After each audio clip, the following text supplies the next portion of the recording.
Selamat pagi, salam sejahtera. Hari ini saya mau cerita tentang sebuah kejadian yang sangat mengejutkan buat saya. Terjadi pada tanggal 21 April, hari Minggu sore.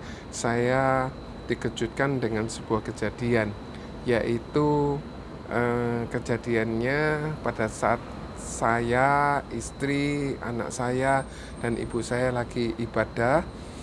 Pada saat ibadah hampir selesai, saya mendapatkan satu kondisi yang sangat mengejutkan, yaitu anak saya tiba-tiba jatuh pingsan. Nah, dikarenakan kondisinya kurang fit, tensinya 80 dan 55. Jadi ceritanya begini, saat kebaktian hampir selesai, saya ajak anak saya untuk dorong kursi roda ibu saya untuk turun ke lantai 1. Waktu itu kami berada di lantai 2. Nah, tiba-tiba anak saya tidak merespon. Kemudian istri saya menjawil atau menanyakan ke anak saya, ayo, ternyata anak saya kondisinya lagi gak bagus. Singkat cerita, istri saya dekep itu anak saya, kemudian karena anak saya kunang-kunang dan pupilnya makin lama makin mengecil, akhirnya anak saya jatuh. Dan kebetulan ada istri saya yang di dekatnya yang sedang megang itu ikut terjatuh, sehingga istri saya jatuh terlantai, kepalanya ketatap ke sebuah kotak kayu. Nah, singkat cerita, saat itu saya sedang megang kursi roda ibu saya. Nah, setelah saya amankan ibu saya langsung pegang dekap anak saya goyang-goyang badannya, saya panggil-panggil namanya, saya cuma berharap dia untuk sadar. Waktu itu matanya putih semua. Kemudian singkat cerita, matanya akhirnya nutup. Langsung saya tapuk pipinya supaya dia sadar kembali. Saat itu matanya mulai buka lagi, ada pupilnya, langsung saya berdoa, Tuhan sembuhkan, Tuhan tolong. Sehingga anak tersebut bisa sadar, saya goyang-goyang, saya panggil namanya, akhirnya dia bisa sadar semua. Saya cuma menakutkan apakah ini kematian mendadak bisa terjadi atau sudden death. Ternyata Tuhan masih berikan kesempatan buat anak saya untuk bisa hidup kembali. Singkat cerita, saya bersyukur sama teman-teman yang sudah kasih minyak putih. Waktu itu saya kasih minyak putih. Terima kasih sama ibu yang sudah kasih minyak putih. Badannya basah semua, mulutnya ada yang kasih air minum. Terima kasih pada Bu Sul yang sudah kasih air minum. Terima kasih pada Charlene sudah kasih air minum. Terima kasih buat Tante Siana yang sudah kasih roti. Bu Sul, semua Oma Siana, Tante Siana yang mendoakan, beberapa oma unkoki yang bantu angkat ke kursi roda. Kiranya Tuhan memberkati mereka semua, sehingga setelah dia mulai sadar, mulutnya ini putih gitu ya, pucat gitu. Setelah dikasih makan, kasih minum, mulai bibirnya mulai normal. Saya bersyukur ada yang manggilkan dokter saat itu.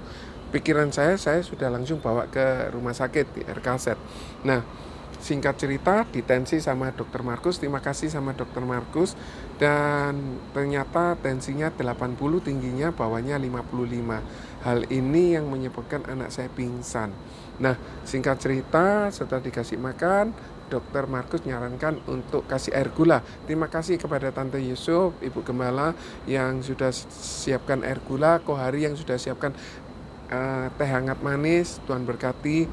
Terima kasih kepada semua orang yang sudah bantu sehingga anak saya boleh sadar kembali, sehingga saya mendapatkan pertolongan Tuhan, saya mendapatkan mujizat dari Tuhan. Anak saya tidak terjadi sudden death. Nah, akhirnya saya berpikir bahwa kita sebagai pencari nafkah bisa sewaktu-waktu terjadi sudden death atau kematian mendadak yang kita tidak ketahui. Padahal anak saya paginya dia sudah tidak ibadah karena kondisinya kurang enak badan. Siang dia sudah sampai sore sudah mulai sudah istirahat. Tetapi ternyata makannya dia kurang karena dia merasa nggak enak, makannya perutnya full sehingga dia asupan oksigen ke otaknya berkurang. Itu yang menyebabkan dia pingsan. Nah, kita tidak pernah tahu hal ini terjadi kepada siapa, kapan terjadinya. Kita hanya bisa mengantisipasi, kita hanya bisa mengalihkan risiko dengan cara kita membeli asuransi. Asuransi untuk menggantikan sebuah kompensasi kerugian secara finansial. Artinya begini, karena seseorang pencari nafkah ini memberikan nafkah kepada istri dan anak-anaknya. Kalau suami tersebut meninggal, kalau pencari nafkah tersebut meninggal, maka income yang biasa diberikan oleh suami atau pencari nafkah tersebut akan berhenti secara mendadak, total berhenti, karena dia sudah tidak bisa bekerja lagi, dia sudah tidak bisa mendapatkan income lagi, dia tidak bisa menghasilkan penghasilan lagi, dan dia tidak bisa memberikan nafkah tersebut kepada keluarganya, sehingga istrinya yang dia tidak pernah bekerja, anak-anaknya yang masih kecil, yang menggantungkan semua harapan hidupnya kepada pencari nafkah tersebut, maka pencari nafkah harus dilindungi dengan memberikan sebuah uang pertanggungan untuk menggantikan kalau hal itu terjadi. Bagaimana cara menghitungnya? Misalnya pengeluaran seseorang itu 5 juta, maka dia harus punya, dikalikan 200, maka dia harus punya uang pertanggungan sebesar 1 miliar.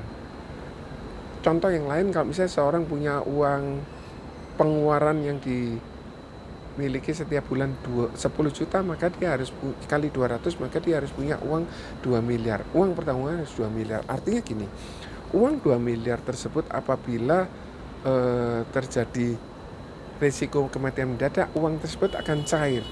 Uang tersebut apabila ditaruh di deposito dengan bunga 6%, maka setiap bulan akan mendapatkan dari bunga tersebut sebesar 10 juta.